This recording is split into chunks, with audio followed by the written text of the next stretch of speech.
బ్రహ్మానందం పరమసుఖదం కేవలం జ్ఞానమూర్తిం ద్వంద్వాతీతం గగన సదృశం తత్వమస్యాదిలక్ష్యం ఏకం నిత్యం విమలమచలం సర్వధీ సాక్షిభూతం భావాతీతం త్రిగుణరహితం సద్గురుం తం నమామి.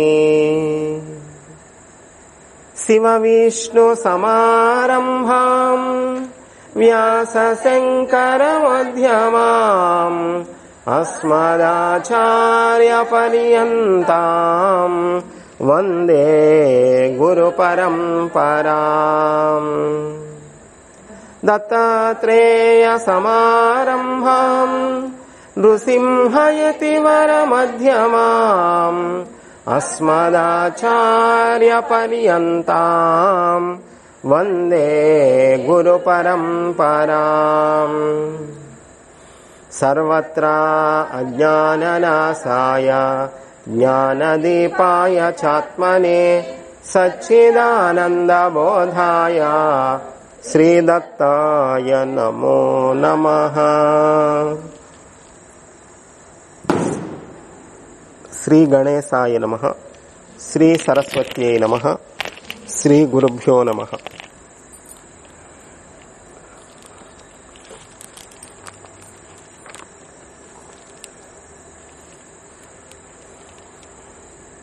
గురుగీత చెప్పుకుంటున్నాం.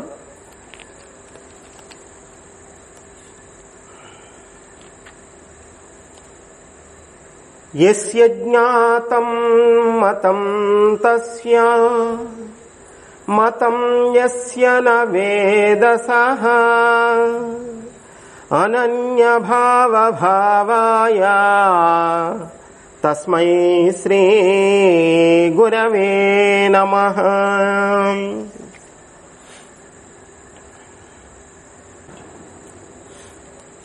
సర్వజ్ఞుడు అయినటువంటి సర్వేశ్వరుడు జీవ జడాత్మక సమస్త విశ్వమును కల్పించి తన చేత కల్పితమైన ఇష్టమైన సకలమును తెలియకపోయెను అనేటువంటి ఆశ్చర్యార్థమును విరుద్ధార్థమును ప్రతిపాదిస్తూ తనకన్న వేరగు దృశ్యమే లేదను విషయమును అఖండ అద్వితీయ పరిపూర్ణతత్వమును స్పష్టపరుస్తున్నారు.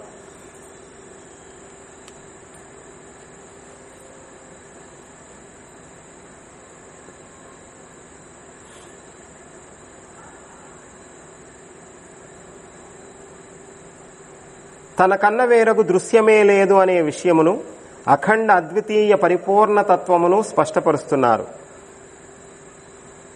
సోమన్యత స ఐక్షత అను ఉపనిషద్వాక్య రీతిగా భగవంతుడు తాను విహరింప తలంచాడు, చూచాడు. జడజీవాత్మకమైనటువంటి విశ్వమంతా భగవంతుడు కల్పించాడు. విశ్వం అనేటువంటిది లేదు, పరమాత్మ ఒక్కటే ఉన్నది. ఆ పరమాత్మ నిరాకారముగా నిర్గుణముగా ఉన్నది. ఆ పరమాత్మ సృష్టి చేశాడు. దేనికోసం చేశాడు అనంటే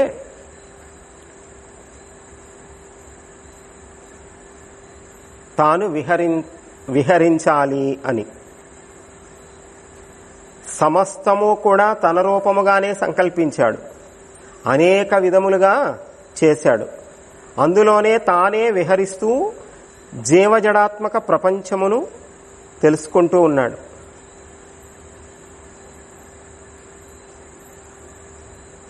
పరమాత్మలో నుంచే వ్యక్తమైనది. ఎట్లా అంటే సాలెపురుగు ఉంటుంది. సాలెపురుగు గూడు ఎలా కడుతుంది? దానికి కావలసిన మెటీరియల్ ఎక్కడి నుంచి వస్తుంది కదా, బయట నుంచి ఏమీ తీసుకురాదు. అబ్బాయి ఎంత సృష్టిలో ఎన్ని రకాలు ఉన్నాయో చూడండి, ఎన్ని రకాలు. కొన్ని సృష్టిలో వింత వింత అయినటువంటి జీవజాతి నశించిపోయింది. హంస గురించి చెప్తారు కదా, హంస ఎక్కడా లేదు ఇప్పుడు. అలానే చక్రవాకాలు, చకోరాలు పక్షులు, చాలా గొప్ప పక్షులు ఉండేవట. చక్రవాక పక్షి ఏం చేస్తుందంటే స్వచ్ఛమైన ఉదకమును కోరే చాతక పక్షి అని. ఈ చాతక పక్షి ఏం చేస్తుందంటే ఎప్పుడు వర్షం పడితే అప్పుడు మాత్రమే అలా తలపైకెత్తి వర్షపు నీరు డైరెక్ట్గా తాగుతుందట. ఇక భూమి మీద పడ్డ నీరు ముట్టుకోదట. మళ్ళీ అది నీరు తాగాలంటే మళ్ళీ వర్షం పడాల్సిందే. ఎప్పుడు వర్షం పడితే అప్పుడు మాత్రమే తాగుతుందట. అది ఎన్ని రకాలు ఉన్నాయో చూడండి. అదే హారతి పాటలో ఉంది కదా, స్వచ్ఛమైన ఉదకమును కోరే చాతక పక్షిలాగా. అలానే చకోరం, చక్రవాకం, ఇలాంటి పక్షులకు ఆ పక్షి ఏం చేస్తుందంటే చాలా ఎత్తులో ఎగురుతుందట. అక్కడే గుడ్లు పెట్టేస్తుందట గాలిలో. ఆ గుడ్డు కింద పడిపోతా ఉంటుందట. భూమి అక్కడ గుడ్డు పెడితే ఎక్కడికి రావాలి, అది భూమి మీద చేరుకునే లోపులోనే పొదగబడి పిల్లై మళ్ళీ తల్లి దగ్గరికి ఎగిరిపోతుందట. అవన్నీ అట్లాంటి ఎన్నో రకాలైనటువంటి జీవరాశి ఉంది సృష్టిలో. అలా ఇంతకీను ఈ సాలెపురుగు ఏదైతే ఉన్నదో ఆ సాలెపురుగు తన దేహంలో నుంచి వచ్చిన జిగురు లాంటి పదార్థంతోనే తాను గూడు అల్లుకుంటుంది. అది మళ్ళీ తనలోకి తీసేసుకుంటుంది వద్దనుకున్నప్పుడు. అలానే సాలిపురుగు తనలో నుంచి వచ్చిన పదార్థంతోనే గూడు అల్లినట్టు ఈ జగత్ అనేటువంటిదంతా ఎలా అల్లబడింది, ఎక్కడి నుంచి వచ్చింది? గూడు సాలి పురుగులో నుంచే వచ్చినట్లు పరమాత్మలో నుంచే సర్వజగత్ అంతా వచ్చింది. కనుక జగత్ ఎంతలో నుంచి వచ్చింది? పరమాత్మలో నుంచి వచ్చింది. కనుక పరమాత్మకు ఇప్పుడు బిడ్డ ఎక్కడి నుంచి వచ్చింది? తల్లి గర్భం నుంచి వచ్చింది. కనుక జనని అంటే నీకు జన్మ ఇచ్చినది కనుక జనని. ఈ జగత్తంతా పరమాత్మలో నుంచి వచ్చింది కనుక పరమాత్మ జగత్తుకి ఏమవుద్ది? జనని, జగజ్జనని, జగన్మాత.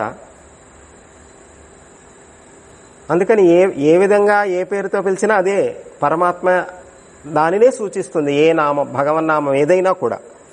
అలా ఈ సృష్టి అంతా కూడా ఎక్కడి నుంచి వచ్చింది అంటే తన రూపముగానే సంకల్పించాడు, అనేక విధాలుగా చేశాడు. తనలో నుంచే వచ్చింది కానీ అనేకంగా ఉన్నది. అందులో తానే విహరిస్తూ ఉన్నాడు. జీవజడాత్మక ప్రపంచమును ఆయనే తెలుసుకుంటున్నాడు. ఈ సృష్టి అంతా భగవంతుడిలో నుంచే వచ్చింది. కానీ వచ్చిన సృష్టిలో జడముంది, జీవముంది. ఈ జడము జీవము కూడా తనలో నుంచే వచ్చింది కనుక జడము ఆయనే, జీవము ఆయనే. జీవుడు సుషుప్తి నుండి మేల్కాంచినప్పుడు సమస్త నామరూపాత్మకమైన జగత్తు స్మరిస్తున్నాడు కదా. సుషుప్తి అంటే గాఢ నిద్ర. గాఢ నిద్రలో ఉన్నప్పుడు మనం ఏముంది? ఏమీ లేదు. నేను ఆడ, నేను మగ, నేను పిల్ల, నేను పెద్ద, నేను అధికారిని, నేను రైతుని, నేను అది, నేను ఇది, ఏమన్నా ఉందా? మనం ఎక్కడున్నామో, ఏ ఊరిలో ఉన్నామో ఏమీ లేదు. సుషుప్తి, గాఢ నిద్రలో ఉన్నప్పుడు ఏముంది? అందుకే నిద్రపోయేదండి రోజు మనిషి. ఆ నిద్ర లేకపోతే ఆ నిద్రపోయే 6-7-8 గంటలు కూడా వీడు ఆలోచిస్తూనే ఉంటాడు. ఇంకా అసలు మెలకువలో ఉన్నప్పుడు ఆలోచనలే రోజుకి 70,000-80,000 అవుతున్నాయంట మెలకువగా ఉన్నప్పుడు. ఇంకా నిద్ర కూడా లేదనుకోండి, ఇంకంతా అయిపోతుంది కొలాప్స్. ఆ నిద్రలో ఆలోచనలు ఏమవుతున్నాయి? అణిగిపోతున్నాయి. కానీ ఇప్పుడు సుషుప్తిలో ఉన్నప్పుడు ఏమీ లేదు కదా. మెలకు వచ్చిన తర్వాత అప్పుడు జగత్తు మనకి కనిపిస్తుంది. మళ్ళీ సుషుప్తిలో మెలకు వచ్చినప్పుడు జగత్తు ఉంటుంది. మళ్ళీ సుషుప్తిలో గాఢ నిద్రలోకి వెళ్ళిపోయినప్పుడు ఏమీ లేదు, ఉండట్లేదు, మర్చిపోతున్నాడు. మళ్ళీ అంతఃకరణలేమి చేత ఇంకా ఏమీ తెలియట్లేదు సుషుప్తిలో, గాఢ నిద్రలో. అదేవిధంగా పరమాత్మ కూడా సంకల్పము యొక్క బలిమి చేత అంతా సృష్టిస్తూ ఉన్నాడు, విహరిస్తూ ఉన్నాడు. సంకల్పము ఉపశమించినప్పుడు దృశ్యము లేనందుచేత తానే అయి ఉంటున్నాడు. భగవంతుని యొక్క సంకల్పములో నుంచి సృష్టి వచ్చింది. ఆ సంకల్పం మరలా ఉపశమింపజేసుకున్నప్పుడు తానే ఉంటాడు, ఇంకా జగత్తు ఉండదు. ఒకవేళ జగత్తున్నా జగత్తు రూపంలో ఉన్నది కూడా ఎవరు? భగవంతుడే. కనుక ఈ జగత్తంతా కూడా జగన్నాథుడే. అదే విశ్వం విష్ణు అన్నది. విశ్వమే విష్ణువు, విశ్వమంతా విష్ణువే. అది కానిది లేదు, ఎందుకంటే అందులో నుంచే సమస్తం వచ్చినప్పుడు అది కాక ఇంకేముంటుందండి? నగలన్నీ, కొండలన్నీ అంతే. భగవంతుడిలో నుంచి ఇవన్నీ వచ్చాయి. ఎందుకు చేశాడు? తాను విహరించడానికి చేశాడు. విహరించడానికి తను ఆడుకుంటున్నాడండి. భగవంతుడు ఆడుకుంటున్నాడు. చిన్నప్పుడు మనం ఆడుకున్నప్పుడు ఇది ఇల్లు, ఇది పొలం, ఇది ఆఫీసు, ఇది కారు, ఇది అన్నీ అంటాం కదా. ఏమి లేకుండా అంటాం, తోలుతాం, బ్రేక్ వేస్తాం. ఎందుకు ఆడుకుంటున్నాడంటే ఏం చెప్తారు పిల్లలు? ఎందుకు ఆడుకుంటున్నారండి? ఆడుకుంటే ఎవరైనా అవార్డు ఇస్తా అన్నారా? లేదు. ఎవరైనా డబ్బులు ఇస్తా అన్నారా? ఆనందం, అంతే. అది వాడి ఆనందం. ఎట్లనో అలానే భగవంతుడు ఈ జగత్తంతా ఆనందం కోసమే చేస్తున్నాడు. తానే చేస్తున్నాడు, తానే ఆస్వాదిస్తున్నాడు, తానే చూస్తున్నాడు, తానే. ఆయన సంకల్ప బలం ఇదంతా కూడా సృష్టించాడు, విహరిస్తున్నాడు. మళ్ళీ తానే ఆ సంకల్పం ఎప్పుడైతే ఉపశమిస్తుందో అప్పుడు దృశ్యమంతా నశించి ఈ సాలిగూడంతా కూడా మళ్ళీ తనలోకి వెళ్ళిపోయినట్టుగా జగత్తంతా లయమైపోతుంది, పరమాత్మలోకి వెళ్ళిపోతుంది. మరొక వస్తువు లేదు.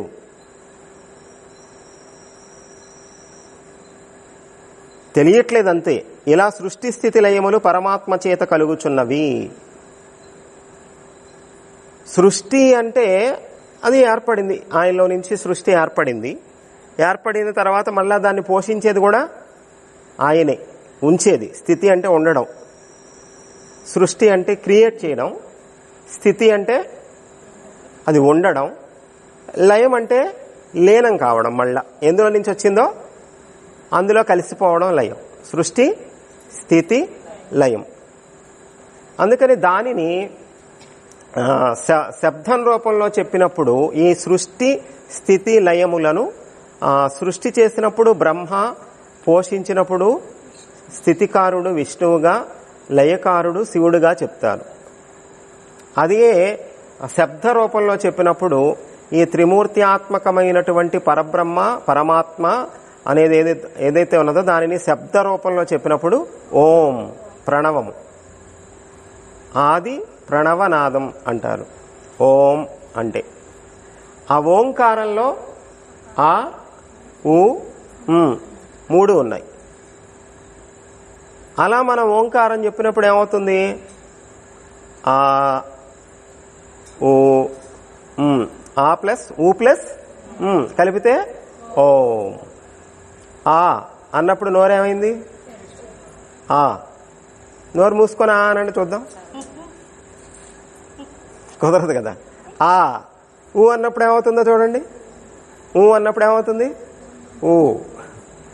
అప్పుడు ఎలా ఉంది? ఊ. అన్నప్పుడు సృష్టి స్థితి లయాలు ఇక్కడే ఉన్నాయి, తెలిసిపోయింది కదా. ఆ సృష్టి, ఊ దాన్ని పోషించడం, అంటే క్లోజ్ చేయడం. కనుక ఇదంతా ఎవరు చేస్తున్నారు అనంటే సృష్టి స్థితి లయాలు పరమాత్మ వలనే కలుగుచున్నవి. ఇంకొక భావం ఏమిటంటే పరమాత్మ సమస్తాన్ని సృష్టించి జ్ఞాన విషయాన్ని చేసుకొని అంతా తన రూపంగానే అయిపోయాడు. అప్పుడు సకల చరాచర ప్రపంచము తనకన్నా భిన్నము కానందు చేత తన యొక్క స్వరూపము అఖండముగా ఉన్నందు చేత సకలమును తన యొక్క రూపముగా తెలియచు తనకంటే వేరొక వస్తువు తెలియలేకపోతుంది. సర్వమాత్మమయం జగత్ అంతః పూర్ణ బహి పూర్ణ రూపం రూపం ప్రతిరూపో బహిశ్చ. పరమాత్మ తన యొక్క స్వరూపము ఏదైతే ఉన్నదో సకల చరాచర ప్రపంచము తన స్వరూపమే, తనకన్నా భిన్నంగా ఏం లేదు. ఒక మెటల్ తీసుకొని మనం ఒక విగ్రహం తయారు చేసామండి. ఒక ఇత్తడి అనుకుందాం, ఇత్తడితో ఒక విగ్రహం తయారు చేయించాం, ఒక అమ్మవారి విగ్రహం తయారు చేయించాం అనుకుందాం. ఆ అమ్మవారి విగ్రహంలో ఉన్నటువంటి ముఖం ఏమిటి మెటీరియల్? కిరీటం, చేతులు, వస్త్రం, కాళ్ళు, పీఠం, ఆభరణాలు, బొట్టు, అవన్నీ ఏమిటి? మెటీరియల్గా చూస్తే ఇత్తడే కదా. మెటీరియల్గా చూస్తే అదంతా ఇత్తడే. ఇంకెన్ని మూర్తులు తయారు చేసినా మెటీరియల్గా చూస్తే అదంతా ఇత్తడే, వేరు కాదు. ఆ మూల పదార్థం ఇత్తడి, దానితో అనేక విగ్రహాలు తయారు చేసినప్పుడు అవన్నీ వేరు వేరు రూపాల్లో ఉన్నా, ఒకే విగ్రహంలో అనేక రకాలైనటువంటి కాళ్ళు, చేతుల అవయవాలు, ఆభరణాలు ఉన్నా అన్నీ ఇత్తడే. అలానే భగవంతుడు ఉన్నాడు, పరమాత్మ ఉన్నాడు. పరమాత్మలో నుంచి సృష్టి వ్యక్తమైంది. ఎలా వ్యక్తమైంది? గ్రహాలు, గోళాలు, సకల చరాచర జీవరాశి ఇదంతా ఉంది. ఇదంతా ఎందులో నుంచి వచ్చింది? మూల పదార్థం ఏమిటి? భగవంతుడు, పరమాత్మ. అందులో నుంచి కాస్త తీసి ఇట్లా తయారైంది. మళ్ళీ ఒకవేళ దీన్ని తీసేస్తే మళ్ళీ అందులోకి వెళ్ళిపోతుంది. ఇంకా వేరే ఛాన్స్ లేదు. భగవంతుడంటే ఏమిటి అంటే ఈ సృష్టి ఏర్పడడానికి కారణభూతమైన శక్తి, ఈ సృష్టిలా కొనసాగడానికి ఆధారమైన శక్తి. ఈ సృష్టి మళ్ళీ లయమంటూ అయితే ఎందులో లయం అవ్వాలి? అందులోనే. ఇంకోటి లేదు కదా, ఇంకొకటి లేదు అసలు. అది భగవంతుడు లేదా పరమాత్మ. కనుక ఆ పరమాత్మ అఖండ పరిపూర్ణ స్వరూపుడు. ఇట్లగుట చేత ఆ పరమాత్మ ఇతర వస్తు రహిత స్వరూపంతో ప్రకాశిస్తూ ఉన్నాడు. అటువంటి అఖండ అద్వితీయ పరిపూర్ణ పరమాత్మ స్వరూపుడైనటువంటి గురుదేవుడు. ఈ పరమాత్మ ఏదైతే ఉన్నదో అఖండం. అఖండం అంటే ముక్కలు లేనిది. భూమి మీద ఎన్ని ఖండములు ఉండెను? 7 ఖండములు. ఏమిటవి? కొన్ని మర్చిపోయాయండి. చిన్నప్పుడు ఎప్పుడో చదివాం. అప్పుడైతే 2కు 2 మార్కులు వచ్చేసినాయి. 7 రాసేసాం. కానీ ఇప్పుడైతే కరెక్ట్గా చెప్పలేమేమో, 1, 2 మిస్ అవుతాయేమో. ఖండము కదా, ఖండము, అఖండము అంటే భూమి మీద 7 ఖండాలు ఉన్నాయంటున్నాం, 7 భాగాలు, 7 ముక్కలు. అఖండం అంటే అఖండ భారతం. అఖండ భారతం. అఖండ భారతం అంటే ఒరిజినల్ మ్యాప్ అక్కడ ఉంది. అంత ఉండేది అప్పుడు భారతదేశం. ఈ పాకిస్తాను, ఈ ఆఫ్ఘనిస్తాను, ఈ బంగ్లాదేశ్, ఆ నేపాలు, ఆ భూటాను, ఆ పైన చైనా, అవన్నీ మా భారతదేశంలోవే. చైనా కూడా చైనా దేశం అనేవారు దాన్ని. అంత భారతదేశం ఉండేది, అఖండంగా ఉండేది. అట్లా అఖండం. పరమాత్మ అఖండం. ముక్కలు ముక్కలుగా ఉన్నదా పరమాత్మ? లేదు, అది ఏకమే. ఎప్పుడు అఖండం. అద్వితీయం. అద్వితీయం 2 లేదు, ఒకటే. అది పరిపూర్ణం. చూడండి, పరమాత్మ అంటే మనకి ఇప్పుడు ఈ గ్రహాలు, గోళాలు, నక్షత్రాలు, సృష్టి అంతా ఎందులో ఉన్నదో, దేని మీద ఆధారభూతమై ఉన్నదో అది పరమాత్మ. ఎందులో ఉన్నదో అది పరమాత్మ. శూన్యం, ఆ స్పేస్ అంతా పరమాత్మ. అదంతా ఒకటిగానే ఉందా? ఇక్కడ దాకా ఒక ఖాళీ అండి, అక్కడ దాకా ఒక ఖాళీ అని ఉందా? 2 ఖాళీలు ఉన్నాయా? మొత్తం అంతా ఒకటే ఉన్నదా స్పేస్ అంతా? కనుక అఖండం. ముక్కలుగా లేదు, అఖండం. అద్వితీయం. అది మొత్తం ఒకటే, రెండవది లేదు. పరిపూర్ణం, పరమాత్మ స్వరూపం. దానినే ఇక్కడ పరబ్రహ్మ అన్నారు, దానినే గురువు అంటున్నారు. అటువంటి స్వరూపుడైన గురువుకు అద్వితీయ తత్వ సాక్షాత్కారమునకై నేను నిత్యము ప్రణమిల్లుచున్నాను. గురువు అఖండమైనటువంటి అద్వితీయమైన పరిపూర్ణమైన పరమాత్మ స్వరూపమై ఉన్నాడు. అలానే నేను కూడా అద్వితీయ తత్వ సాక్షాత్కారము కోసం గురువుని ఆశ్రయించాను. గురువుని ఆశ్రయించాల్సింది దేనికోసం? కడుపు నొప్పి తగ్గడానికా, కాలు నొప్పి తగ్గడానికా, అమ్మాయి పెళ్లికా, అబ్బాయి ఉద్యోగానికా? కాదు.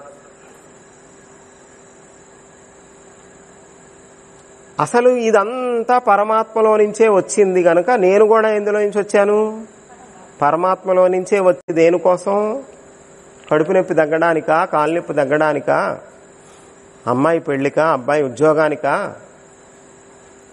కాదు. అసలు ఇదంతా పరమాత్మలో నుంచే వచ్చింది గనక నేను కూడా ఎందులో నుంచి వచ్చాను? పరమాత్మలో నుంచే వచ్చాను. అసలు ఆయనకు భిన్నంగా నేను లేను. ఆయన అది లేకుండా మనం ఉండం. పరమాత్మ లేకుండా జగత్తు ఉంటుందా? నీవు లేక నేను లేను, నీవు లేక నేను లేను, ఈ జగమే లేదు. అదేదో పాట మెదులుతుంది అక్కడక్కడ కొద్దిగా కదా. నీవు లేక నేను లేను. కవులు కూడా బాగా రాస్తారు కొన్ని.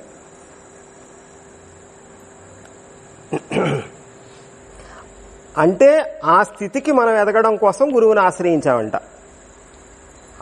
అద్వితీయ తత్వ సాక్షాత్కారము కోసము నేను ప్రణమిల్లుచున్నాను గురువుకి. తస్మై శ్రీ గురవే నమః.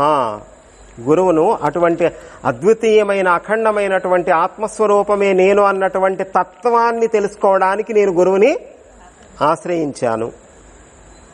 గురువుని ఎందుకు ఆశ్రయించాలంటే అందుకు ఆశ్రయించాలి. ఏ పరబ్రహ్మ స్వరూప జ్ఞానము లేకపోవట చేత ఈ విశ్వమంతా అభీష్టమై ఉండెనో, ఆ పరబ్రహ్మ విజ్ఞానము వలన ఆ దృశ్యమంతా ఇష్టము గాకపోయెనో, కానుపించకనే పోయెనో, అట్టి అద్వితీయ పరిపూర్ణ పరబ్రహ్మము ఏతత్ స్వరూప గురువర్యుని చేత ఉపదేశించబడినదో, అట్టి పరమకృపాళువైన పరమ గురువరునకు ఆత్మజ్ఞాన సిద్ధికై నేను నిరంతరము ప్రార్థనాపూర్వక నమస్కారములు తెలియజేస్తున్నాను. తస్మై శ్రీ గురవే నమః. గురువుకి నమస్కారం చేయడంలో కూడా చాలా ఉందండి. నమస్కారం అంటే ఏదో చేతులు జోడించడం, లేకపోతే ఇలా అంటాం ఏదో. ఆ నమస్కారంలో కూడా ఎంత అర్థం ఉంది? అసలు నమస్కారం ఎలా చెయ్యాలో, ఎందుకు చెయ్యాలో కూడా మనకు తెలియట్లేదు. ఏదో అది కూడా ఒక మొక్కుబడికి లాంఛనంగా చేస్తున్నాం. అందుకనే కదా బాబా గారు అంటారు, ఒక అతను దర్శనానికి వచ్చినప్పుడు బాబా పట్ల ముందు కొంచెం ఏదో శంకతో ఉంటాడు. ఆ శంకతో ఉన్నప్పుడు జస్ట్ అందరితో పాటు వచ్చి ఇట్లా నమస్కారం చేస్తాడు. ఆయన గొప్పతనం తెలుస్తుంది, ఆయన శక్తి సామర్థ్యాలు తెలుస్తాయి. తర్వాత వచ్చి మళ్ళీ నమస్కారం చేస్తాడు. బాబా అంటారు, ముందు చేసే నమస్కారానికి దీనికి తేడా ఉంది కదా అంటారు. తేడా ఉందా? ఉంది, చాలా ఉంది. ఎందుకు లేదు? నక్కకి నాగలోకానికి ఉన్నంత తేడా ఉంది. ఊరికే మాట వరుసకి నమస్కారం చేయడం వేరు, చేయకపోతే బాగోదేమో అని చేయడం వేరు. అసలు చేయకుండా ఉండలేక చేయడం వేరు. ఇంత గొప్ప తత్వము, ఇంత గొప్ప జ్ఞానము నాకు ఏ గురువు నుంచి లభిస్తుందో ఆ గురువుకి ఈ నమస్కారం చేయకుండా, కృతజ్ఞత చెప్పుకోకుండా, ఆయన పట్ల మనకున్న గౌరవభావాన్ని వ్యక్తం చేయకుండా ఉండలేక చేసేది నమస్కారం. ఆ సంస్కారం లేనప్పుడు చేసినటువంటి నమస్కారం కేవలం యాంత్రికము, భౌతికము, లాంఛన ప్రాయం.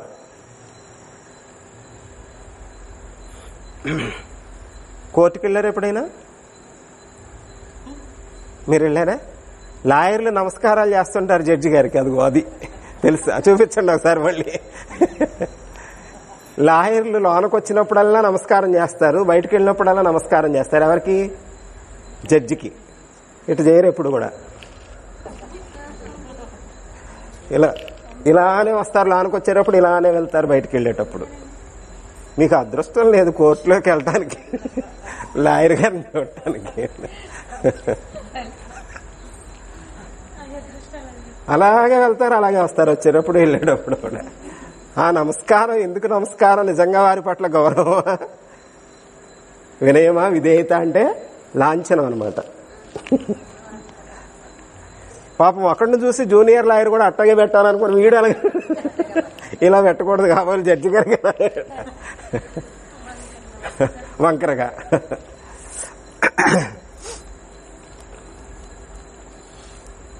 కనుక ఎందుకు ప్రార్థిస్తున్నాను గురువుకి, ఎందుకు నమస్కారం చేస్తున్నాను గురువుకి, ఎందుకు సేవ చేస్తున్నాను గురువుకి అంటే అక్కడ గుర్తుపెట్టుకోవాలి, ఆత్మజ్ఞాన సిద్ధికై పరమ గురువరునకు నేను ఆత్మజ్ఞాన సిద్ధికై నిరంతరము హృదయపూర్వక ప్రార్థన చేస్తున్నాను, నమస్కారం చేస్తున్నాను, సేవ చేస్తున్నాను. ఏది చేసినా దేనికోసం అంటే ఆత్మజ్ఞాన సిద్ధి కొరకు. ఇది గుర్తుపెట్టుకోవాలి. అందుచేత వేరే వేరే ఏ విషయము కోసము కాదు గురువు దగ్గర మనం కోరవలసింది, గురువు నుండి మనం పొందవలసినది ఏమిటి? ఆత్మజ్ఞానం. ఆత్మజ్ఞానం ఈ విషయాలు చదివి అర్థం చేసుకుని వంట పట్టించుకొని అవగాహన చేసుకొని పొందటం చాలా కష్టం. ఏంటో పరమాత్మ అంటారు, అంతా నిండిందంటారు, అంతా వ్యాపించిందంటారు, ఎప్పుడంటారు, అదంటారు, ఇదంటారు. ఎన్నిసార్లు చెప్పినండి ఇది మళ్ళీ ఏంటో లాగుంటుందండి.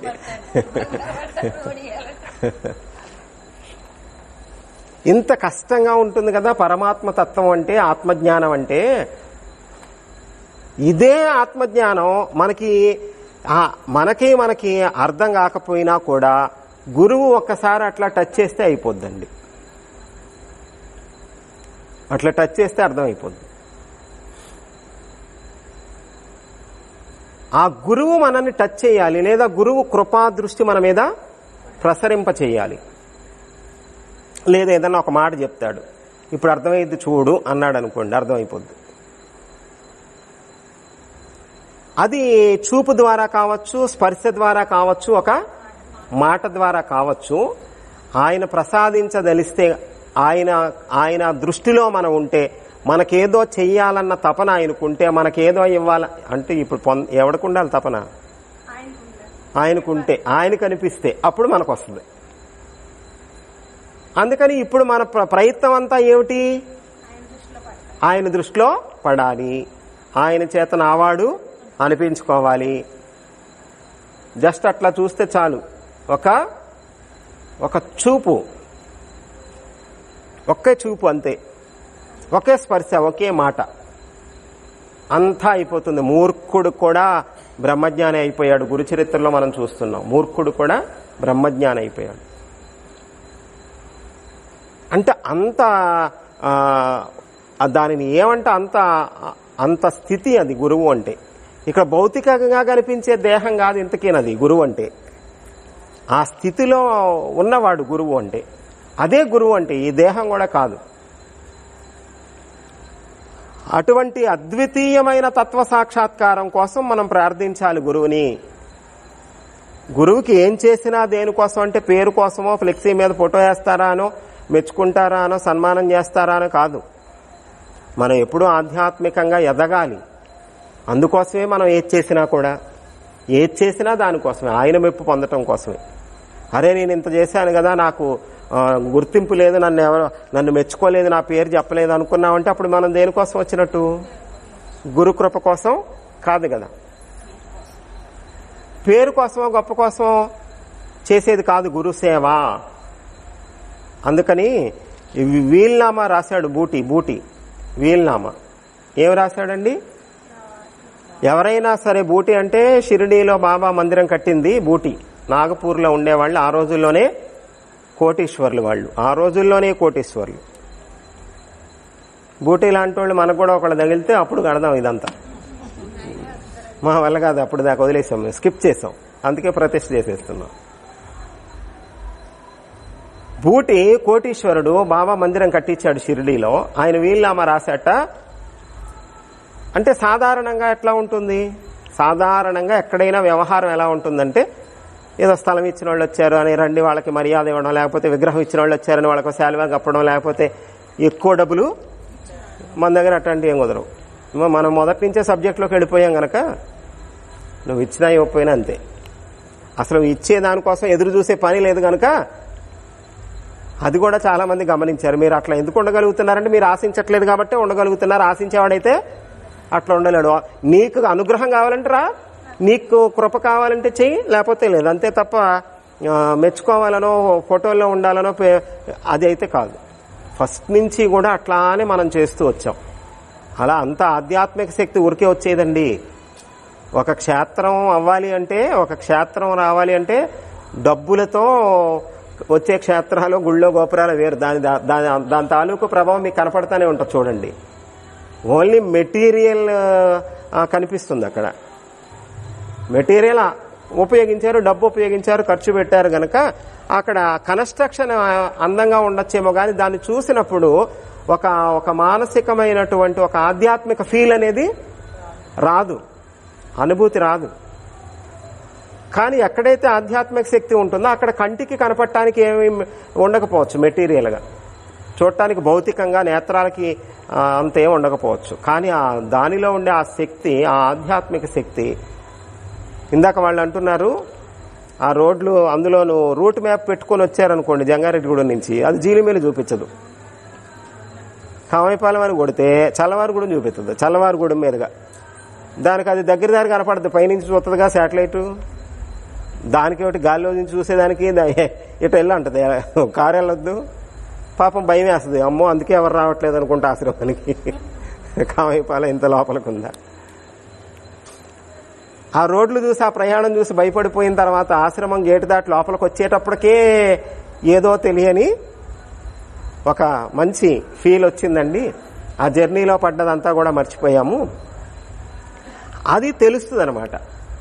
దాని ఆ ఆధ్యాత్మికమైనటువంటి ఆ తాలూకు దాని ప్రభావం మనకి తెలుస్తుంది. అందుకు మనం ఎప్పుడైతే నిష్కామంగా, నిస్వార్థంగా, ఏ విధమైనటువంటి మనుషులు ఇచ్చేదానికోసం కాదు, భగవంతుడు ఇచ్చేదానికోసం మనం చేయాలి. మానవులు ఇచ్చేది నిలవదు, దైవం ఇచ్చేది పోదు. కనుక ఒకదానికొకటి ప్లస్ మనకి అవుతుంది. మనకి అందరూ సత్సంగాలు వినేవాళ్ళు, పారాయణ చేసేవాళ్లే కనుక ఎవ్వరూ ఏ విధమైనటువంటి గుర్తింపు కోరుకోరు. మన ఆశ్రమానికి వచ్చే వాళ్ళందరూ మ్యాక్సిమం అట్లానే ఉంటారు.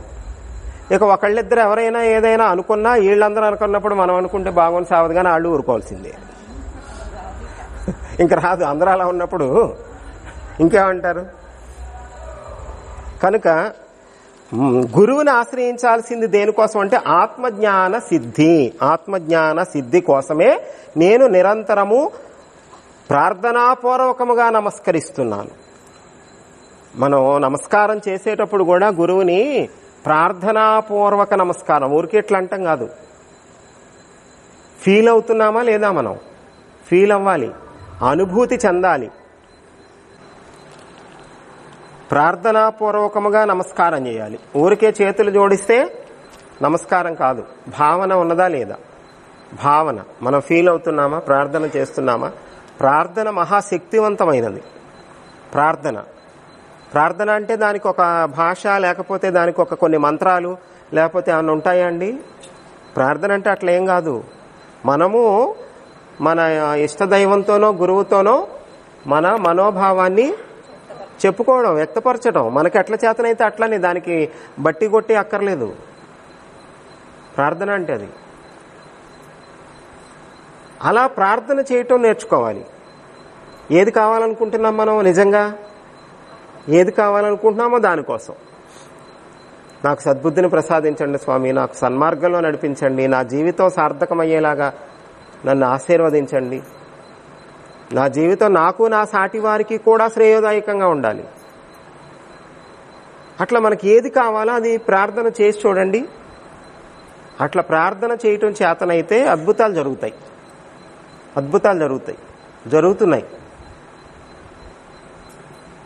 చూడండి. సరే, కొన్ని పెద్ద ఏమన్నా టార్గెట్ పెట్టుకుందాం అనుకుంటున్నాం మేము. కొన్ని ప్రాక్టికల్గా కొన్ని చేయాలని చూస్తున్నాం. అవి ఫలించిన రోజు చెప్తాం మీకు ఎంత అద్భుతం జరుగుతుందో. జరుగుతాయి ఖచ్చితంగా. అంతా కోల్పోయిన తర్వాత అరే ఆ ప్లేస్లో మనం ఉంటే బాగుండే అనే రోజు వస్తుంది. అలా బాధపడకూడదంటే మనం ఇప్పటి నుంచే అలర్ట్గా ఉండాలి, జాగ్రత్తగా ఉండాలి. గురువు దగ్గర నా స్థానం నాకు ఉండాలి, రిజర్వేషన్ చేయించుకున్నట్ట అట్లుండాలి. అందుకని హృదయపూర్వకమైనటువంటి ప్రార్థన చేయాలి గురువు కోసం, ఆత్మజ్ఞాన సిద్ధి కోసం. ఎప్పటికైనా జరగాల్సింది అదే, ఆత్మజ్ఞాన సిద్ధి. ఆత్మజ్ఞాన సిద్ధి కోసమే మనిషి జన్మ వచ్చింది. ఆత్మజ్ఞానమే మానవ జన్మకు పరమావధి, పరాకాష్ట, అల్టిమేట్ అంటాం కదా. పొందాల్సింది ఏదైనా ఉందంటే ఏమిటది? ఆత్మజ్ఞానమే. అది పొందటం వినా ఇంకేదైనా పొందాల్సి ఉంటే దానికోసం మనం ఏం చేయక్కర్లే. ఒకవేళ ఏవైనా పొందాల్సినవి ఉంటే ఆ పొందాల్సినవన్నీ మనకి వచ్చేస్తాయండి. మనం ప్రయత్నం చేయాల్సిందంతా దేనికోసం అంటే ఆత్మజ్ఞానం కోసమే ప్రయత్నం చేయాలి. ఇంకోటి ప్రయత్నం అక్కర్లా. రాసిపెట్టుంటే వచ్చి తీరుతుంది అంతే. చూడండి, ఎవరితో ఏమి రుణమో, ఎవరితో ఏమి బంధమో ఏదైనా పోతుందా? ఏ బంధమో ఇది ఉందా? గుర్తొచ్చిందా? చూడండి, ఎక్కడికి అవన్నీ రావాల్సినవి వస్తాయమ్మా. దానికోసం ఏంటి ప్రయత్నం? పెళ్లి కోసం ప్రయత్నం చేయక్కర్లా, పిల్లల కోసం ప్రయత్నం చేయక్కర్లా. అవన్నీ ఏది ప్రాప్తమో అది ప్రయత్నించినా వస్తుంది, ప్రయత్నం చేయకపోయినా వస్తుంది. ప్రయత్నపూర్వకంగా సాధించుకోవాల్సింది ఆత్మజ్ఞానం. అదే కదా మరి థ్రిల్. లేకపోతే ఏముంటుంది, అన్ని ఇచ్చినట్టే అది కూడా ప్రాప్తం ఉంటే వస్తుంది అన్నారు అనుకోండి, అప్పుడు దానికి ట్విస్ట్ ఏముంది అందులో? అంతే, అందులో ట్విస్ట్ ఏం లేదు. మన ప్రయత్నంతో మనం సాధించాల్సింది ఆధ్యాత్మిక ఉన్నతి. లౌకికంగా ఎటు రావాల్సినవి వస్తాయి, పోవాల్సినవి పోతాయి. పోయేదాన్ని మనం ఆపాలన్నా ఆపలేము, వచ్చేదాన్ని వద్దన్నా ఆగద వస్తుంది. అదే ప్రాప్తాల యొక్క విధానం. ఏ ప్రయత్నం లేకుండా ప్రాప్తం ఉన్నది వస్తుంది. ఎంత ప్రాకులాడినా ప్రాప్తం లేనిది రాదు. అట్లా నడిపిస్తుందండి ఆ ప్రాప్తం, ఆ విధి. అది అక్కడికి తీసుకువెళ్తుంది మనల్ని. ఎంత చిత్రంగా జరుగుతాయో మన జీవితంలో అనుభవాలను మనం దృష్టిలో పెట్టుకున్నా మనకు తెలుస్తుంది. ఏమండి, అక్కడ ఈ హిమాలయ పర్వతాలు వారం రోజులు ఇలా వచ్చి అలా వెళ్ళిపోయారేంటండి? ఏ పక్కన ఉన్న మకినేరుగుడి నుంచి లేకపోతే ఈ అశ్వారాపేట నుంచి రావాలంటే మొన్న గురువారమే వచ్చాగా అనిపిస్తుంది కదా. వారం రోజుల వ్యవధిలో మళ్ళీ వెళ్ళిపోయారు ఏమిటండి? అదేమిటండి పక్క ఊరు వెళ్ళినంత ఈజీగా? ఎందుకు వెళ్ళిపోయామంటే అందుకే వెళ్ళిపోయాం. మరి అందులో ఎంత ఉంటే అంత దూరం వెళ్తాం. అంత కష్టమైన ప్రయాణం, అంత శ్రమతో కూడిన ప్రయాణం, అంత ఖర్చుతో కూడిన ప్రయాణం. ఊరికి వెళ్ళిపోతామా? అందుకని గురువు యొక్క అనుగ్రహం ఎలా ఉన్నప్పుడు ఎట్లా ఉంటుంది అని అంటే అది అసలు వేరుగా ఉంటుంది. అసలు ఆ కథే వేరుగా ఉంటుంది, అద్భుతంగా ఉంటుంది. అది ఆస్వాదించినప్పుడు ఇంక అసలు ఏమి రామకృష్ణులు అంటారు, ఏ నిష ఎన్ని శేషాలు తాగితే నిష వస్తుంది నీకు? నిష అనుకుంటున్నా, ఏదో హాయిగా ఉంది, ఆనందంగా ఉంది, స్వర్గం అంటున్నావు కదా. ఏం తాగితే వస్తుంది? ఎన్ని పెగ్గలు వేస్తే వస్తుంది? ఆ పెగ్గలు వేస్తే వచ్చేది కాదు, ఆ సీసాలు తాగితే వచ్చేది కాదురా. ఆ భగవద్ అనుభూతి అనేటువంటి నషాళానికి ఎక్కితే ఉంటుంది మరి మధ్య. ఇక నీకు దేని మీద ఉండదు. ఇప్పుడు ఇంకా మనకి ఎక్కినట్టే ఎక్కలేనట్ట, ఇంకొక పెగ్గ కూడా వేయలేదు, ఇంకా ఒక చొక్క డ్రాప్ కూడా.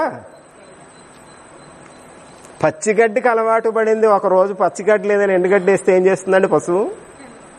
రోజు అసలు అది పుట్టినప్పటి నుంచి పచ్చగడ్డి తింటాం అలవాటైంది బాగా. ఏదో బై మిస్టేక్ ఒక రోజు లేదు ఎండుగడ్డి వేసాం, అలా చూస్తుంటాం. చూడండి కావాలంటే కొరకదు గమ్మన. అమృతం చవి చూసినటువంటి వాడికి అన్నం రుచిస్తుందా?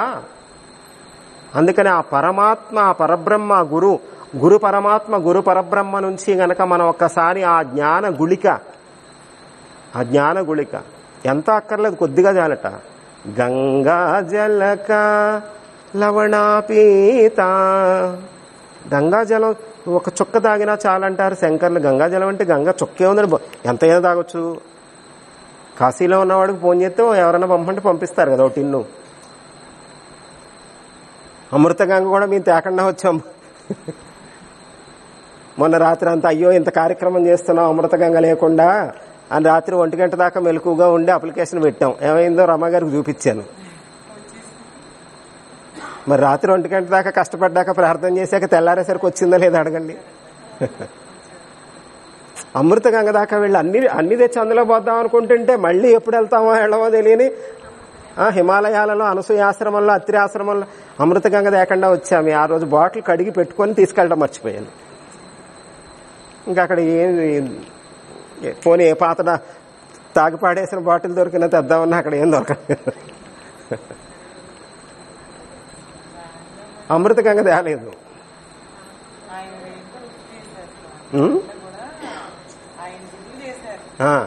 రాత్రి అంతా 1 గంట దాకా అదే ఆలోచన వచ్చింది. అయ్యో తేలేదు, అన్ని క్షేత్రాలు తీర్థాలంటున్నాం, అసలు మనం వెళ్ళిన దగ్గరే తేకుండా వచ్చామే. అప్పుడు మెసేజ్ చేసాం ఒక ఆయనకి. అప్పుడు మనకు అక్కడ అనసూయ ఆశ్రమానికి మనకన్నా నెల ముందెళ్ళి వచ్చిన ఆయనకి మెసేజ్ చేసాం. మీరు అక్కడ సిరోలా అనే ఒక ఊరు నుంచి వెళ్ళాలన్నమాట అనసూయ ఆశ్రమానికి పర్వతారోహణ. సిరోలి అనే ఊరు. మనకి ఈ అబ్బాయి అడ్రస్ ఇచ్చినప్పుడు ఆ సిరోలిలో మనం కరెక్ట్ గా పర్వతం ఎక్కా అని రాత్రి 1 గంట దాకా మెలకుగా ఉండి అప్లికేషన్ పెట్టాం. ఏమైందో రమ్మగారికి చూపించాను. మరి రాత్రి 1 గంట దాకా కష్టపడ్డాక ప్రార్థన చేశాక తెల్లారేసరికి వచ్చిందా లేదా అడగండి. అమృతగంగ దాకా వెళ్ళి అన్ని తెచ్చి అందులో పోద్దాం అనుకుంటుంటే మళ్ళీ ఎప్పుడు వెళ్తామో వెళ్ళమో తెలియని హిమాలయాలలో అనసూయాశ్రమంలో అత్రి ఆశ్రమంలో అమృతగంగ లేకుండా వచ్చాము. ఆ రోజు బాటిల్ కడిగి పెట్టుకొని తీసుకెళ్ళడం మర్చిపోయాను. ఇంకా అక్కడ పోనీ ఏ పాత తాగి పాడేసిన బాటిల్ దొరికినా తెద్దామన్నా అక్కడ ఏం దొరకలేదు. అమృతగంగ తేలేదు.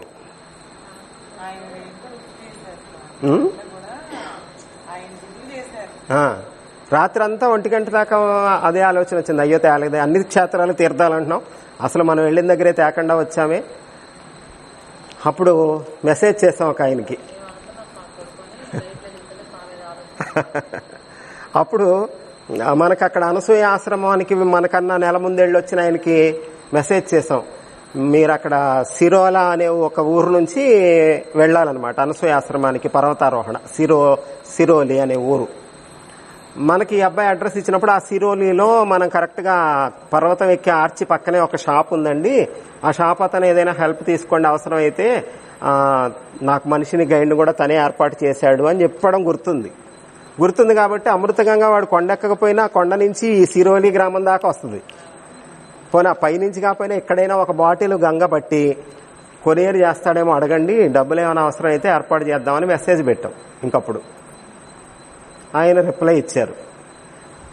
దైవ కార్యం కోసం అమృతగంగ తెప్పించడం వీలైతే సిరోలి గ్రామంలో అప్పుడు పరిచయమైన ఆయన ద్వారా తెప్పించండి అని పెడితే, ఆల్రెడీ తెచ్చే ఉంచానండి నా దగ్గర 2 సీసాలు, ఒక సీసా అందరికీ తలా కొంచెం తీర్థంగా పోసే, ఇంకో సీసా అట్టందు పంపించేస్తాను అడ్రస్ రాయండి. ఇప్పుడు ఆ మనిషి గుర్తు రావాలిగా ఇంతకీను. ఇప్పుడు ఎవరికి చెప్తే అమృతగంగ వస్తుంది అక్కడ నుంచి హిమాలయాల నుంచి, లేకపోతే కార్ అబ్బాయికి ఒక 5,000 ఇచ్చైనా సరే ఫోన్ పే చేసైనా తెప్పిస్తాను. నేను తెప్పించాలంటే కావాలంటే ఇక్కడ డబ్బులు లెక్క చేయకూడదు కదా. మరి నాయన నువ్వు వెళ్ళి ఒకసారి తీసుకొచ్చి, నన్ను తీసుకెళ్ళినప్పుడు ఎలాగో 6,000 పుచ్చుకున్నావు కదా కార్కి, నువ్వు అక్కడే వెళ్ళొచ్చి బాటిల్ తీసుకురా పంపించేయి అని అన్నా చెప్దామా. అంతలో ఈ మనిషి గుర్తొచ్చాడు. మెసేజ్ చేస్తే వెంటనే ఆల్రెడీ ఉందండి మీకోసమే తెచ్చానేమో 2 బాటిల్స్, ఒకటి ఖర్చు పెట్టి ఒకటి దాచిపెట్టాను, అది పంపించేస్తా అన్నాడు. అందుకని ప్రార్థన హృదయపూర్వకముగా చేయండి, ఏదైనా సాధ్యం అవుతుంది. ఏదైనా సాధ్యమైనప్పుడు ఆత్మజ్ఞానం ఎందుకు ఇవ్వడు? ఆత్మజ్ఞానం ఇవ్వడానికి ఆయనకి ఎక్కువ ఇష్టం. గురువుకి ఏమి ఇవ్వడం ఇష్టం? బాబా గారు అంటారు కదా, అందరూ పిల్లి కోరికలతో వచ్చేవాళ్లే గాని నిజంగా నేను ప్రసాదించాలనుకున్నది అడిగేవాడు పుచ్చుకునేవాడు ఒక్కడు లేడు. నా దగ్గర జ్ఞానధనం రాసులుగా ఉంది, కానీ ఉద్యోగంలో ప్రమోషన్ కావాలనో, జీతం పెరగాలనో, ట్రాన్స్ఫర్ కావాలనో, అసలు గురువు దగ్గర ఆఫ్టర్ ఆల్ కాదండి ఇవన్నీ. వెంకటేశ్వర వారు అంటారు, అయ్యా తూర్పు కనుమలు దొర్లుతున్నాయ్యా, పట్టుకునేవాడు ఉంటే పట్టుకోవచ్చు కదా, తూర్పు కనుమలు దొర్లుతున్నాయట.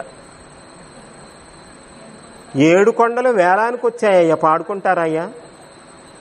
మా ఊర్లో పాసిపోయిన వినాయకుడు లడ్డు పాడుకుంటాం కానీ ఆ లడ్డు మేము పాడుకోం ఏలంపాట.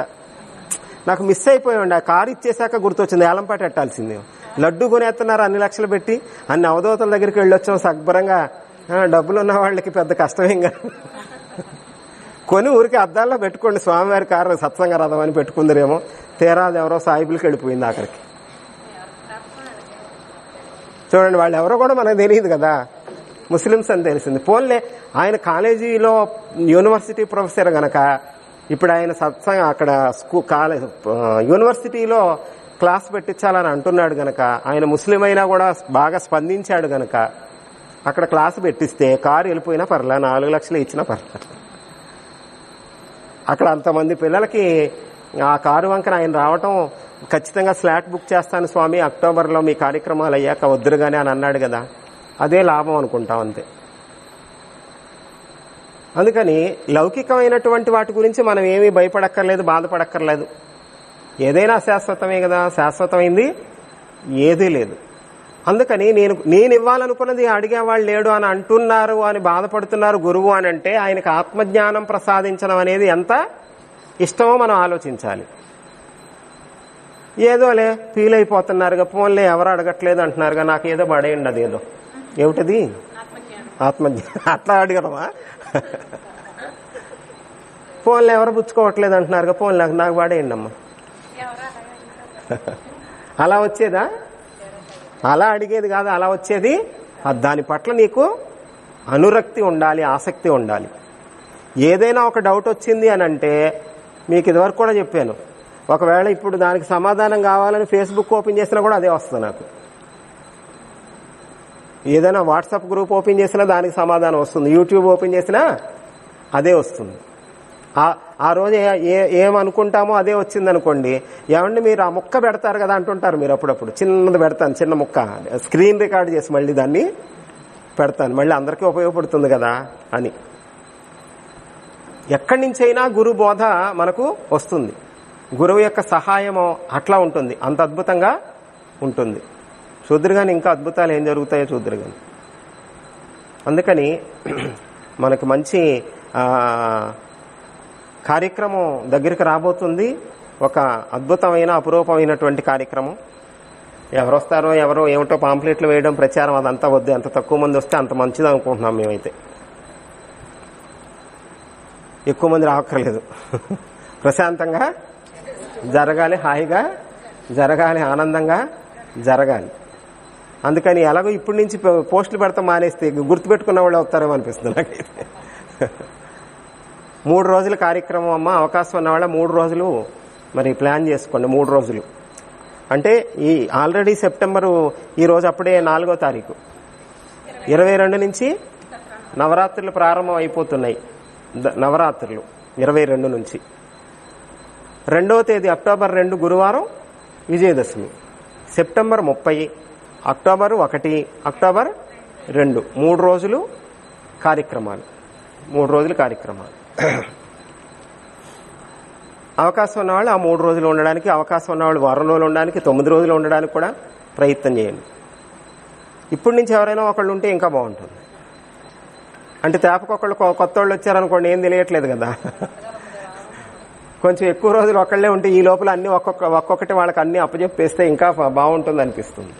ఎందుకంటే అన్ని కార్యక్రమాలు ఉంటాయి కదమ్మా, అన్ని పురమాయింపులు ఉంటాయి, అన్ని ఏర్పాట్లు ఉంటాయి. ఏది గుర్తొస్తే అది అర్ధరాత్రి అయినా లేచి మళ్ళీ ఫోన్ బుక్లో పేజీ పెట్టుకున్నాం, వాంటింగ్ లిస్ట్. ఎప్పుడు వెలుకొస్తే అప్పుడు పాదరసము. పాదరసం ఎంత ఉంటుందండి? 100 గ్రాములు 420 రూపాయలండి అంటున్నారు. 420 రూపాయలకు 100 గ్రాముల పాదరసం ఎట్టా వస్తుందండి? అట్లా అయితే నేను కేజీ 2 కేజీలో కొనగలనన్నా. మీరు కరెక్ట్గా అడగండి, ఒక 0 తేడా కొడుతుంది నాకన్నా. 4200 అండి.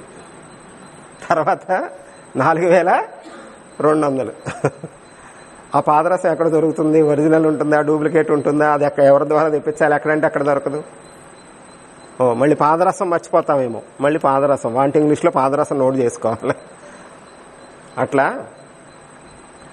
ఒక అద్భుతమైనటువంటి పీఠం మనం ఏర్పడబోతుంది. అది కేవలం గురు కృప, గురు అనుగ్రహం. మనం ఎప్పుడు ఆయన ఎవరో ఒక పాపం ఒక భక్తుడు ఉన్నట్టు, అమాయకుడు అనమాట, బాగా చదువుకోలేదు. అట్లాంటి వాడి దగ్గరికే కదా భగవంతుడు వస్తాడు. తెలివైన వాళ్ళ దగ్గరికి గమ్మున రాడమ్మా కదా, తెలివైన వాళ్ళ దగ్గరికి రాడు, అమాయకుల దగ్గరికే వస్తాడు. వాడు ఏదైనా ఒక మంత్రం చెప్పండి, నేను జపం చేస్తానంటే మాట మాట్లాడటమే చేతగాడు, ఈ మంత్ర జపం ఏం చేస్తాడు అని వాడికి ఈ పాపం ఏదో ఎగతాళిగా దున్నపోతని స్మరించుకోమన్నట్ట. గురువుగారు చెప్పారు, ఏం చెప్పారు? దున్నపోతని చెప్పారు. వాడిని అదే స్మరించడం మొదలుపెట్టి తపస్సు చేసేస్తున్నాడు. దున్నపోతాయ నమః, దున్నపోతాయ నమః, దున్నపోతాయ నమః, దున్నపోతాయ నమః. వీడు ఎంత ఆర్తితో చేస్తున్నాడు, ఎంత త్రికరణ శుద్ధిగా చేస్తున్నాడంటే దీని తాలూకు వైబ్రేషన్స్ మొత్తం లోకాలన్నింటినీ కుదిపేస్తుందంట. ఒరే బాబు, ఎవరెళ్ళాలి ఇప్పుడు వీళ్ళకి డౌట్ వచ్చేసిందంట దేవతలకి. ఎవరెళ్ళాలంటే మరి దున్నపోతే ఎవరి దగ్గర ఉంది? మీకు తప్పదండి, ఇంకెవరు మా దగ్గర దున్నపోతంటే మాకు ఏంటది మ్యాచ్ అవ్వట్లేదు. దున్నపోత అన్నది మ్యాచ్ అయింది ఎవరికి అంటే యమధర్మరాజు. కానీ యమధర్మరాజు గారు ప్రత్యక్షం అయిపోయాడు టైంకి. యమధర్మరాజు గారు ఇంకా పూర్తిగా నాకు క్లారిటీ గుర్తులేదు, ఇంకేదో ఉంది దానికి స్టోరీ. అంటే భక్తితో ప్రార్థన చేస్తే ఏమవుతుంది? అందుకని మనం ఎప్పుడు భజన చేసినా, ఎప్పుడు నామం చేసినా మనం ఏ నామాలు చెప్తాం భజనలో ఎక్కువ?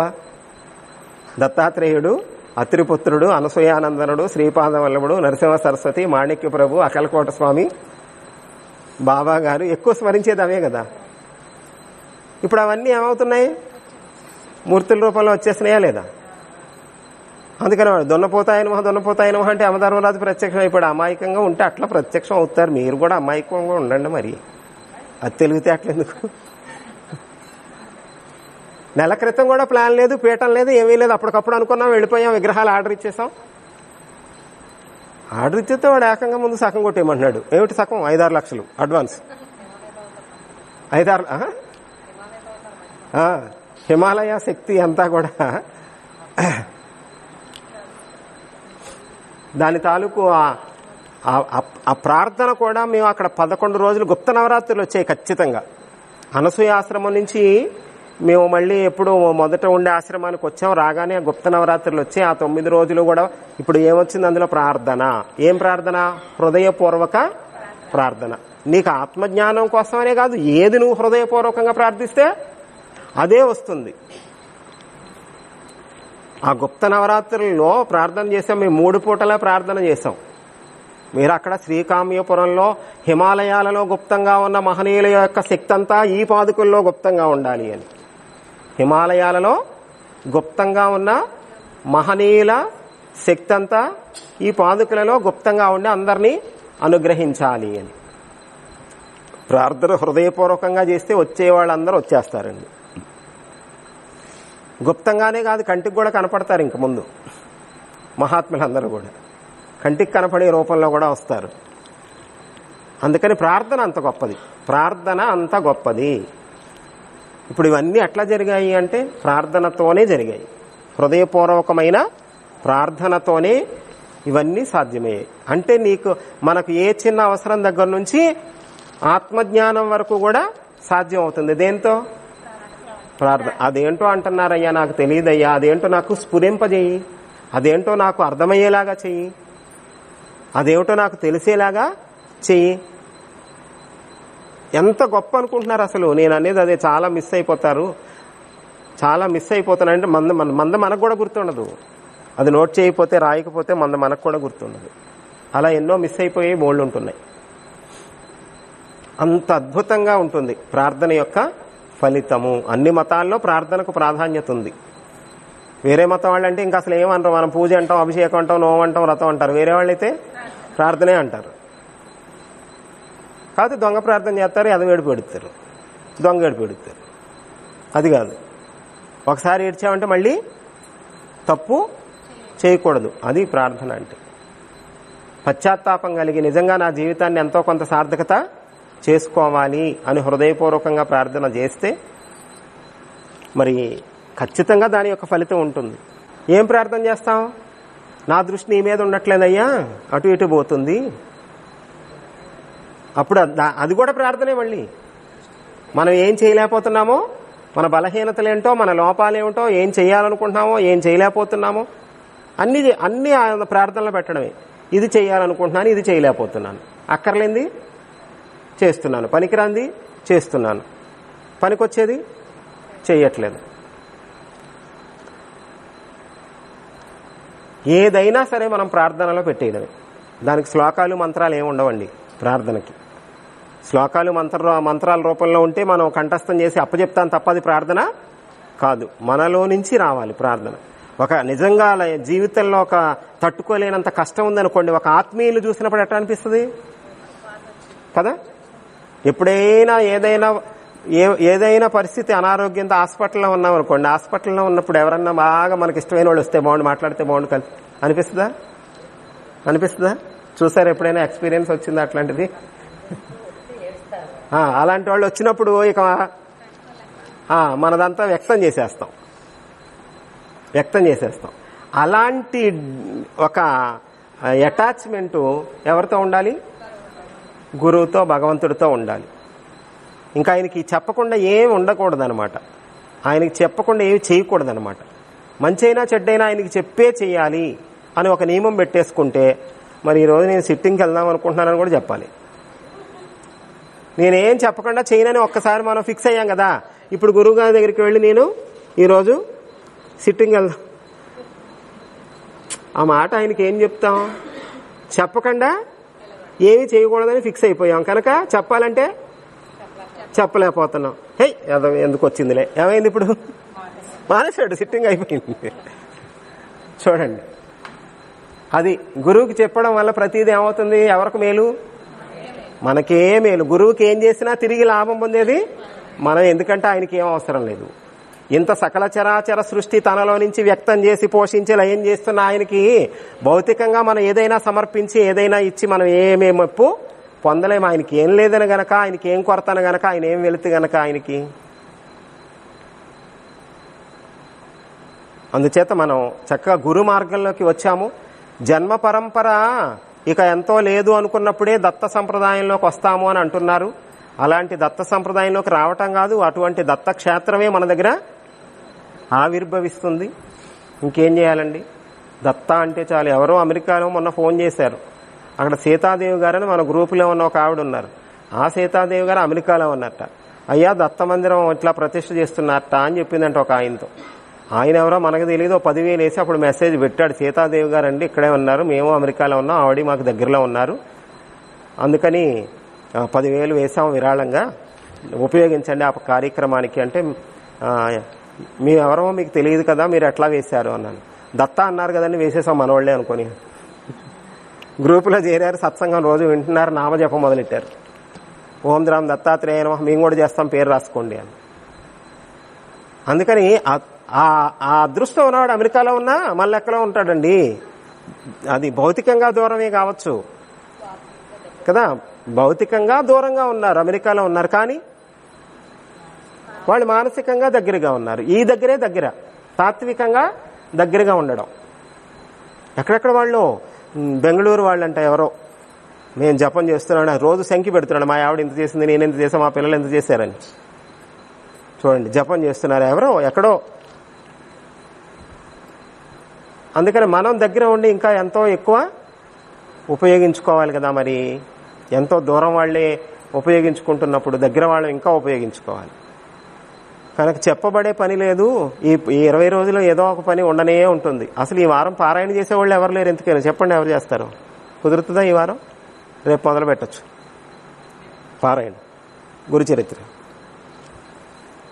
సమస్త సన్మంగళాని భవంతు, సమస్తాని లోకాని సుఖినో భవంతు, సర్వే జనా సుఖినో భవంతు.